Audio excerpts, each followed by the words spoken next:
Assalamualaikum warahmatullahi wabarakatuh. Halo Sobat IPA, saya Anggela Sylvia, NIM 2123101, mata kuliah Struktur dan Kereaktifan Senyawa Anorganik dengan dosen pengampu Ibu Monika Primasari MPD.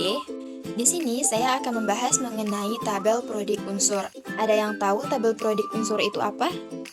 Tabel periodik adalah suatu bentuk tabel yang berisi susunan unsur-unsur kimia berdasarkan nomor-nomor atom yang dimilikinya. Nomor atom yang tersusun tersebut berisi sejumlah proton dalam konfigurasi elektron tertentu dengan kesamaan sifat yang dimiliki unsur kimia. Kelompok unsur dalam sistem periodik kimia terbagi atas dua. Pertama, golongan. Golongan ditempatkan pada lajur vertikal dalam tabel periodik unsur modern. Penentuan golongan berkaitan dengan sifat-sifat yang dimiliki unsur tersebut. Unsur-unsur dalam satu golongan memiliki sifat-sifat yang mirip. Beberapa golongan diberi nama khusus.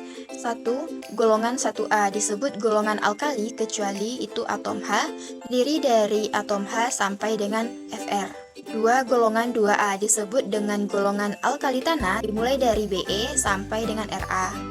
Yang ketiga, golongan 3A disebut dengan golongan boron aluminium terdiri dari atom B sampai dengan Ti. Yang keempat, golongan 4A disebut dengan golongan karbon silikon yang terdiri dari atom C sampai dengan Pb. Kelima, golongan 5A disebut golongan nitrogen fosforus terdiri dari atom N sampai dengan Bi. Keenam, golongan 6A disebut dengan golongan oksigen belerang terdiri dari atom O sampai dengan Po.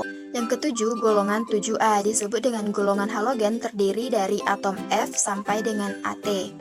Yang kedelapan, golongan 8A disebut dengan golongan gas mulia terdiri dari atom He sampai dengan Rn. Dan yang selanjutnya itu ada golongan B yang dimulai dari golongan 1B sampai 8B yang disebut dengan golongan transisi. Yang kedua, periode. Periode ditempatkan pada lajur horizontal dalam tabel periodik unsur kimia. Periode satu unsur menunjukkan nomor kulit yang sudah terisi elektron atau N terbesar berdasarkan konfigurasi elektron. Dalam sistem periodik unsur terdapat 7 periode. Unsur 2, periode kedua terdiri dari 8 unsur. 3, periode ketiga terdiri dari 8 unsur. Periode keempat terdiri dari 18 unsur. Periode kelima terdiri dari 18 unsur. Periode keenam terdiri atas 32 unsur. 18 unsur seperti period, ke periode keempat dan kelima, 14 unsur leret lantanida. Periode ketujuh merupakan periode unsur yang belum lengkap, terdapat dalam aktinida. Nah, selanjutnya kita akan membahas mengenai sifat keteraturan tabel periodik unsur. Yang pertama yaitu jari-jari atom. Secara periodik, jari-jari atom akan cenderung semakin besar dalam satu golongan, dari atas ke bawah. Hal ini disebabkan karena bertambahnya nomor atom beserta kulit elektron dalam satu golongan. Dalam satu periode, dari kiri ke kanan, jari-jari atom cenderung semakin kecil sebagaimana muatan inti efektif. Bertambahnya jumlah proton dalam muatan inti efektif, semakin besar pula gaya tarik inti terhadap elektron terluar. Yang kedua, energi ionisasi. Ionisasi merupakan energi untuk melepaskan elektron yang terikat paling lemah oleh suatu atom atau ion dalam wujud gas. Secara periodik, dalam satu golongan terdiri dari atas ke bawah, energi ionisasi semakin kecil dalam satu periode. Sedangkan dalam satu periode dari kiri ke kanan, energi ionisasi cenderung bertambah. Energi ionisasi bergantung pada elektron yang akan dilepaskan, yakni besar gaya tarik inti terhadap elektron kulit terluar. Yang ketiga, afinitas elektron. Besarnya energi yang dihasilkan atau dilepaskan pada suatu atom yang menarik sebuah elektron disebut afinitas elektron.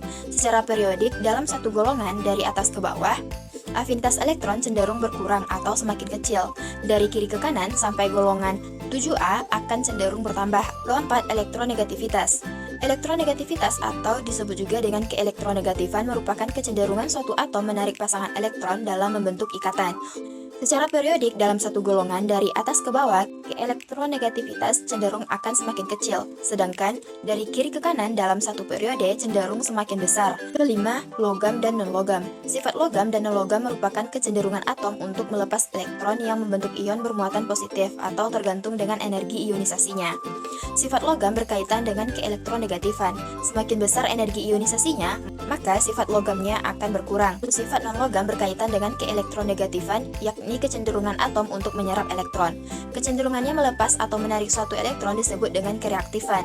Nah, mungkin sekian dulu ya teman-teman yang dapat kita bahas pada video kali ini. Semoga ilmu yang bermanfaat dan terima kasih sudah menyaksikan. Assalamualaikum warahmatullahi wabarakatuh.